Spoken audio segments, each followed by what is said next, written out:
Hello guys, welcome back again sa ating YouTube channel, no, The Action Man. Una sa lahat, may grab shoutout po sa lahat ng mga kakampeng at sa mga hindi man mga kakampeng. Kung interesado ka sa video ito, patapusin mo na hanggang dulo at huwag nyo nang kalimutan na i-like at i-share ang ating video para malaman naman ang iilan sa ating mga kababayan na nagtutulog-tulugan sa katotohanan. So muli naman nagbabalik ang nag-iisa nyong host na si The Action Man para magbigay ng komentaryo at reaction sa mga mainit ng issue ng bayan. So ito ho mga ka-action, may gusto lang ho ako na i-share sa inyo. Alam ko po na marami nang nakapanood sa balitang ito.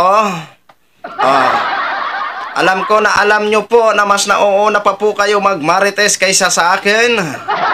Marites para sa katotohanan lang ho tayo mga ka-action, mga kakampeng, ha? Ito nga po, dahil nga po sa pagsuspindi dito sa SMNI in 14 days ng MTRCB, itong mga die-hard ay sus, nako po, mag-iiyakan na. Walang nagawa si Attorney Rokita. Ano na? Kaya pa ba? Akala ko ba hindi kayo mga sinungaling? Bakit nasuspindi kayo?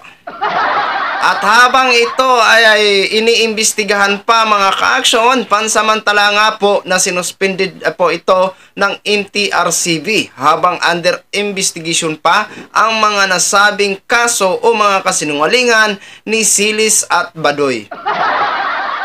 Bago ho tayo magtuloy-tuloy mga ka-action, panoorin na po natin ang video.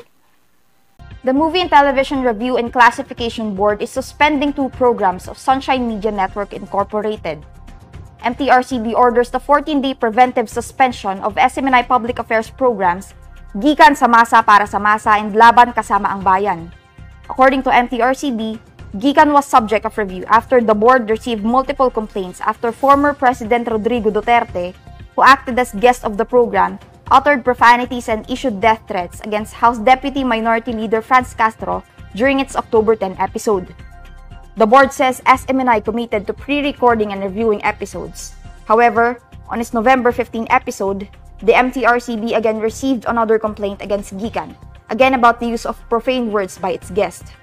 Meanwhile, Laban Kasama ang Bayan was likewise investigated by MTRCB for broadcasting supposed and verified reports during its November 27 episode. The report was in connection with the purported expenditure of 1.8 billion in travel funds by House Speaker Martin Romualdez.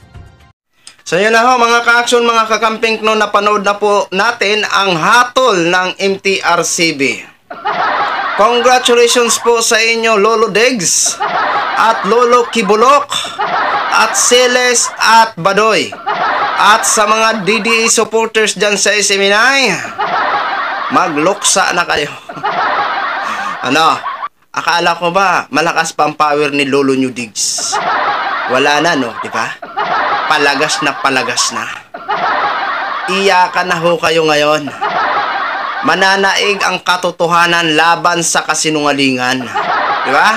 Dahil hindi masuspended ang isang TV network kung wala nakitaan ng paglabag, no? Lalong-lalo na sa Section 4 na nilabag nila Badoy at Silis, na kung saan pinayagan lang sila ng management na gamitin sa kasinungalingan ang kanilang network. Hindi pa tapos ang laban mga DDS. Dahil lililitis pa at patuloy pang iniimbestigahan ang mga kasinungalingan ng dalawa nyong angkor na pinagmamalaki na sabi nyo ay para sa bayan. Para ba sa bayan ang pagsisinungaling? O para sa kampon ng mga kung ano-ano dyan? Ngayon nyo ilabas ang inyong mga pagdada sa social media. May nagawa ba ang inyong abogado na pinagmamalaki na si Rokita? Wala, di ba? Nagawa ba ni Kibuloy na pa-stop? Wala, di ba? Dahil wala naman talagang kapangyarihan si Kibulok. Masyado lang kasi yan assuming sa kanyang sarili. Di ba? Ito ho. Hangad ho natin na tuluyan na po ito mawala ang kanilang prangkisa, no, mga ka-aksyon. Dahil hindi po ito pwede, no? Ngayon, kung ang ibig sabihin ay natanggalan sa ibang dahilan, kayo mas lalong nakakahiya. Dahil matatanggalan kayo kung sakali ay dahil sa inyong mga kasinungalingan. Diba? Ngayon kayo magpa-akoder sa inyong mga padrino-padrino kung may puro padrino pa kayo na natitira dyan. Yeah? Deserve nyo po yan and congratulations sa inyo and maraming salamat sa MTRCB sa mabilis na aksyon para ma-suspended po itong SMNI habang under investigation pa. So yun lang ho mga ka-action, mga kakamping Knogin, share ko lang ho sa inyo. Maraming salamat po sa lahat nating mga viewers, Luzon, Visayas at Mindanao all over the world. Ako po ang inyong lingkod, si The Action Man. Good evening everyone. Beautiful.